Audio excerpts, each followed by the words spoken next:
इसी बीच एक बड़ी खबर सामने आ रही है। दिल्ली दंगा मामले में सुप्रीम कोर्ट में सुनवाई हुई। शर्जील और उमर खालिद को बेल नहीं, बाकी 5 आरोपियों को सुप्रीम कोर्ट से जमानत। तो ये बड़ी खबर सामने आ रही है और जाहिर है कि उमर खालिद और शर्जील की मुश्किलें कम होने का नाम नहीं ले रही है। जेल में ही अभी रहेंगे उमर खालिद और शर्जील इमाम। सुप्रीम कोर्ट में इस पूरे मामले को लेकर सुनवाई हुई है, जमानत को लेकर सुनवाई हुई है। तमाम तर्कों को यहां पर सुप्रीम कोर्ट में रखा गया। आपको बता दें कि बाकी 5 आरोपियों को यहां पर राहत दी गई है, लेकिन शर्जील और उमर खालिद को अभी राहत नहीं दी गई है, बेल नहीं मिली है, बेल खारिज हो गई है और अभी भी जेल में ही रहेंगे। तो ये बड़ी खबर सामने आ रही है। आपको बता दें कि इस पूरे मामले को लेकर सुप्रीम कोर्ट में सुनवाई हुई और सुप्रीम कोर्ट ने स्पष्ट किया है कि प्रत्येक व्यक्ति के मामले का फैसला उनकी कथित भूमिकाओं के आधार पर अलग अलग किया गया है। सुप्रीम कोर्ट ने यह भी कहा है कि सभी यहां पर अपीलकर्ताओं को दोष सिद्धि के मामले में समान दर्जा नहीं दिया जा सकता है। कोर्ट की तरफ से कई चीजों का इसमें जिक्र किया गया है। कुछ आरोपियों का आचरण सहायक प्रकृति का प्रतीत होता है, यह भी कहा गया है सुप्रीम कोर्ट की तरफ से। तो यहाँ पर ये बड़ी खबर निकलकर सामने आ रही है। आपको बताते चले कि जेल में ही फिलहाल उमर खालिद और शर्जील इमाम रहेंगे। बाकियों को बेल दी है, इन दोनों को बेल नहीं। जो भी उच्चतम न्यायालय ने फैसला किया है, रिकॉर्ड के आधार पर फैसला किया है। उन्होंने बाकियों को बेल दी है, इन दोनों को बेल नहीं दी। तो मुझको लगता है कि कुछ ना कुछ रिकॉर्ड में ऐसा होगा जो इनका केस दूसरों से जुदा लगता है। मगर आज देश भर में जो उम्मीद थी कि इनको बेल मिलेगी, आज कई लोग इससे नाखुश होंगे, क्योंकि जो संविधान की आस्था है वो फ्रीडम में है और लिबर्टी में है। इतना लंबे अरसे के बाद बेल ना मिलना, इससे एक चिंता का वातावरण तो पैदा होता है। लेकिन सुप्रीम कोर्ट ने यह भी कहा है कि कोई 5 साल तक जेल में है, इसका मतलब ये नहीं है कि उनको बेल मिलना चाहिए। और इसी बेसिस पर उन्होंने कहा कि अपराध के ब्याह पे उनको जेल में रखा जा रहा है, बाकी को बेल दी जा रही है। अपराध तो अभी साबित नहीं हुआ और सुप्रीम कोर्ट के कई ऐसे फैसले हैं जिसमें कहा गया है कि जब एक आदमी बिना कन्विक्शन के लंबे अरसे से जेल में है, उसकी रिहाई बेल पर होनी चाहिए। ये भी सुप्रीम कोर्ट के फैसले हैं। तो अब क्या देखकर सुप्रीम कोर्ट ने फैसला किया है, ये तो इस पर तो टिप्पणी तभी हो सकती है जब पूरे जजमेंट का अध्ययन हो, जिस पर कुछ समय लगेगा। And what's your comment on Supreme Court dismissed the bail of Umar Khalid and Shardil Imam and remaining 5 people are granted bail? Well, the Supreme Court decides the matters on the basis of record before it. I'm sure the Supreme Court must have found reasons to distinguish between the two sets of cases. However, the libertarians in this country today would be most unhappy because Sharbeel Rahman and Umar Khalid have been in jail for a very long time.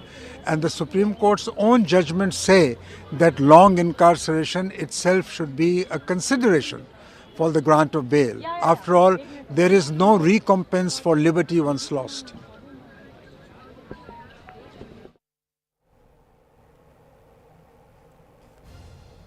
तो आपको बता दें कि 2020 से जुड़ा ये पूरा मामला है और सुप्रीम कोर्ट 2020 के दिल्ली दंगों की साजिश से जुड़े मामले में आज इस पूरे मामले को लेकर सुनवाई हुई, जहां उमर खालिद और शर्जील इमाम और अन्य जमानत याचिकाओं को सुप्रीम कोर्ट का फैसला इस पर सामने आया, जिसमें साफ तौर पर सुप्रीम कोर्ट ने सुप्रीम कोर्ट से जो है यहाँ पर झटका जरूर लगा है। अली शरर इस बीच हमारे साथ जुड़ चुके हैं। अली, उमर खालिद और शर्जील की मुश्किलें बढ़ चुकी हैं, जमानत अर्जी को खारिज कर दिया गया।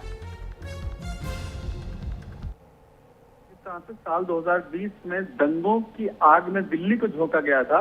इसके बाद मजबूती से दिल्ली पुलिस ने सुप्रीम कोर्ट में पक्ष रखा था, जिसके आधार पर बीते 10 दिसंबर को फैसला सुरक्षित रखा गया था। यानी कि आज फैसला सुनाने की तारीख थी। तो आज जो सुनाया गया वो बेहद सराहनीय माना जा रहा है। वो इसलिए क्योंकि जिस तरह से शर्जील इमाम और उमर खालिद के खिलाफ एविडेंस कोर्ट में पेश किए गए थे दिल्ली पुलिस की तरफ से, उसी को मद्देनजर रखते हुए जमानत याचिका खारिज कर दी है। क्योंकि साफ तौर पर कहा गया था दिल्ली पुलिस की तरफ से कि अगर इन दोनों को जमानत दी जाती है तो दिल्ली नहीं बल्कि देश में बड़े आतंकी घटनाओं को घटा जा सकता है। और इसमें बड़ी भूमिका इन दोनों की रही, क्योंकि दिल्ली को भी दंगों में इन दोनों ने ही झोंका था। मुख्य आरोपी के तौर पर इन्हें जेल में भेजा गया था, जिसके बाद से आज जिस तरह से फैसला आया वो अपने आप में सराहनीय माना जा रहा है।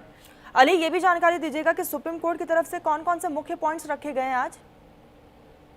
देखिए, सुप्रीम कोर्ट की तरफ से साफ तौर पर कहा गया कि जो फैसला, क्योंकि जो बीते 10 दिसंबर को फैसला सुरक्षित रखा गया था, तभी तमाम तक सुन लिए गए थे, न्यायाधीश के सामने तमाम पक्ष रखे गए थे। उस दौरान कहा गया था कि अगर इनको जमानत दे दी जाती है तो फिर देश में बड़ी घटनाओं को ये अंजाम देंगे, चाहे वो दिल्ली हो या आने वाले समय में कोई भी राज्य हो सकता है जहां जहां चुनाव हो, क्योंकि इनका एजेंडा पूरी तरह से सरकार को पलटना है। यानी कि सरकार को बदनाम करने का जो लक्ष्य है, जिसके पीछे ये काम कर रहे हैं उमर खालिद और शहजीद इमाम, इसी के मद्देनजर इन्हें जमानत याचिका न दी जाए, जमानत इनकी रोक दी जाए। हालांकि उस दौरान न्यायाधीश ने फैसला सुरक्षित रख लिया था, लेकिन आज 5 जनवरी को जिस तरह से फैसला सुनाया गया है वो अपने आप में सराहनीय माना जा रहा है। अली, क्योंकि इसमें बाकी 5 आरोपियों को सुप्रीम कोर्ट से जमानत मिल चुकी है और जिनको जमानत मिली है उसके पीछे कोर्ट की तरफ से क्या तर्क रखा गया?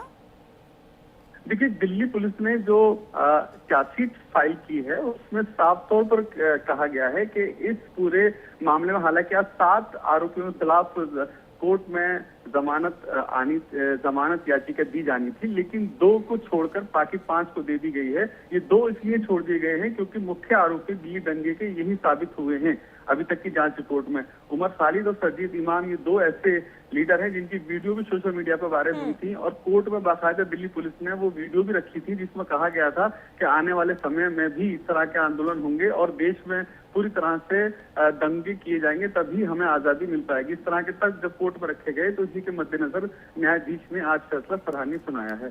ठीक अली, तमाम जानकारी के लिए बहुत शुक्रिया आपका। तो ऐसे में ये बड़ा झटका शहजीद इमाम और उमर खालिद को लगा है। फिलहाल बुलेटिन में बस इतना ही। आप देखते रहिए न्यूज़ इंडिया।